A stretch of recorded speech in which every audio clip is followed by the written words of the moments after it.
Since last year, I've attempted to start my days out with a walk in the forest before work. I started this process when I began writing my book a year ago, bringing a pen and journal to jot down my observations to later include. Now that summer is taking over and nudging the wildflowers to seed, I treasure these cooler morning adventures, keeping an eye out for any little treasures I find along the way. For example, today I found some wild rose and a tasty plant known as miner's lettuce. It has such a crisp and sweet flavor, and I just had to add it to my morning meal.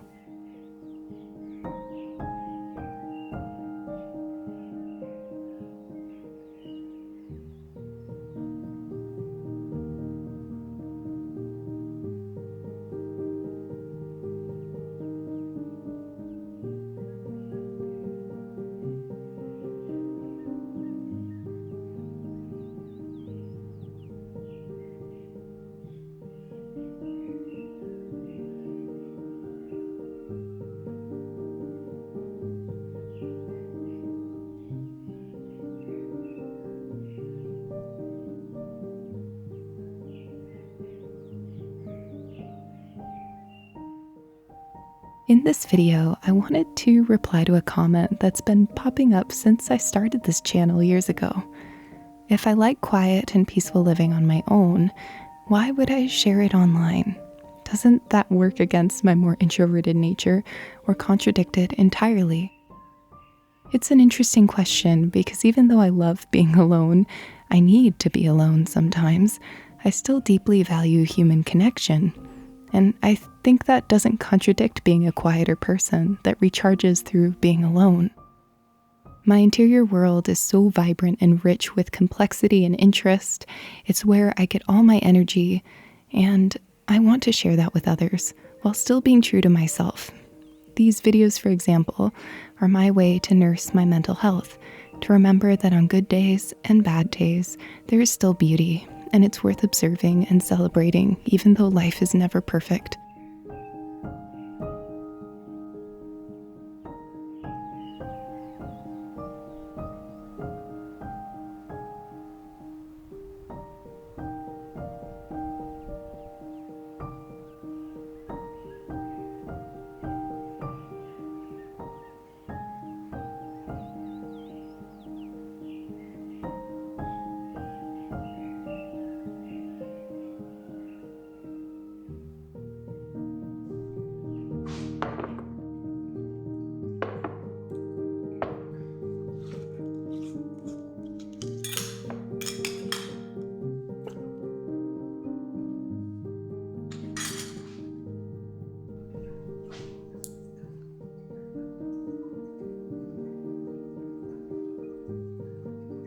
I may not always be going to parties or socializing a lot, but I still connect with others using my own individual language, and it is unique to each of us. I've made videos on this topic before, but I live with a condition that can leave me extremely exhausted and very, very low at certain points of the month. After getting medical help to manage it, I maintain a happy life despite it, but some days it can still keep me in bed and limit my functionality. This can make it even harder to socialize, because out in the countryside, it takes a little more effort to find kindred spirits because we're literally farther apart. And having a condition, along with being more quiet in nature, can make it hard to connect as often as I would in a more populated area. In my case, I find it benefits my mental health to still make that effort. So once or twice a week, I go and do a social activity, be that working at my bookstore, planning a board game night, or just having dinner with a friend, even if my more introverted self would rather hide away in their little den.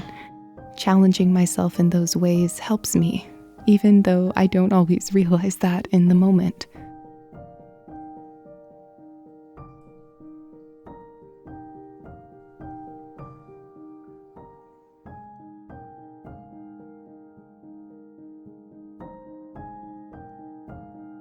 In addition, working online and sharing the beauty of this valley with you is part of my language of connection.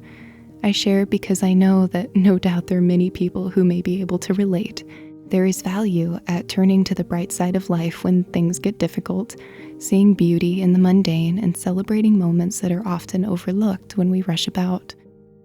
I spent a lot of time ashamed of being a person that is alone often and may only have a few close friends, because so much of our media is about celebrating very social people.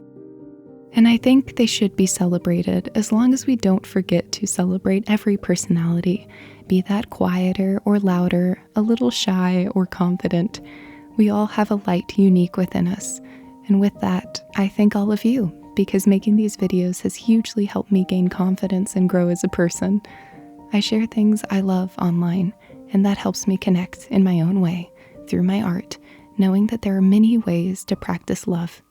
It helps pull me out of dark moments and focus on things I'm grateful for, even if it's as simple as the pansies growing in my garden.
I hope you all have a wonderful week. I will be spending mine working on these little pocket journals. Thank you to everyone who ordered one, as well to everyone who ordered a copy of my book. I so appreciate it. It really means the world. I'm sending you all my love.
So I do beg your pardon for the background. I still have no home at this moment for my books. I kind of have them everywhere. Also, I'm not sure if you are going to be able to tell on camera, so this may not be relevant, but there is a red lump under my eyeball. Do not be concerned, I'm okay. It is a spider bite. The second one I've gotten while hiking, which is bizarre. I have been walking and hiking almost my entire life, and I've never gotten 2 spider bites over the course of like 2 weeks while hiking, which is so weird. It's so weird. I am absolutely horrified at the idea that I am walking through the forest with a spider on my face. It's horrible. It's absolutely horrible.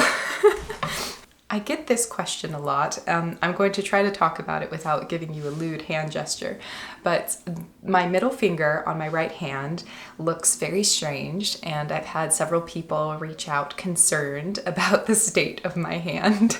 And yeah, it looks kind of wonky, and I wanted to explain that it is not any sort of symptom of a underlying medical condition.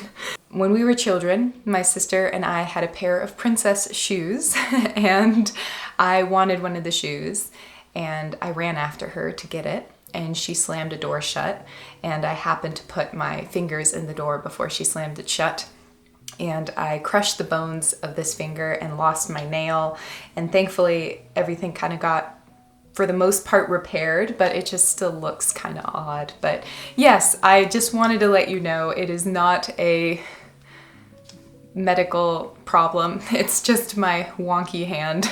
And also, because it sounds like I'm just blaming my sister for all of this, I was definitely an active participant in this event. Believe it or not, I was a mischief maker at times. Anyway, my sister and I are best friends, and I don't hold it against her. It's just one of those silly sibling things that happen when you're really young.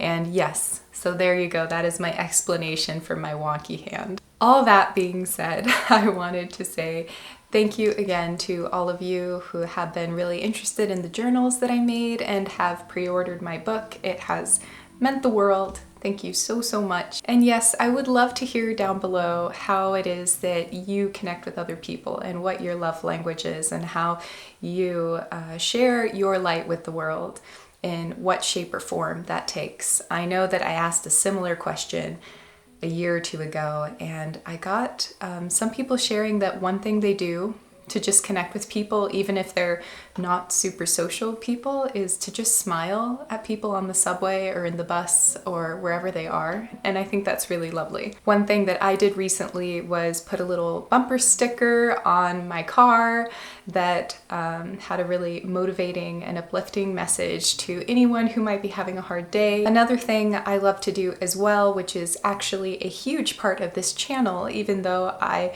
do not share it regularly, is supporting my local conservation group, but also taking part in reforestation and rehabilitation projects through donations and planting trees. And that to me is one of my most meaningful ways to connect with other people, because even though it is not always directly connecting with a large community, I know that decades from now, all the trees that I've planted will become this amazing, beautiful forest. It's a gift that will continue to not only help individuals, but the entire planet for years to come. And I think that's just beautiful. Please share your thoughts down below. I always find it interesting to hear other people's stories and experiences.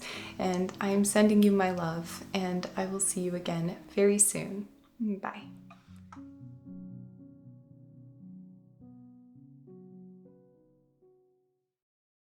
3, 2, 1.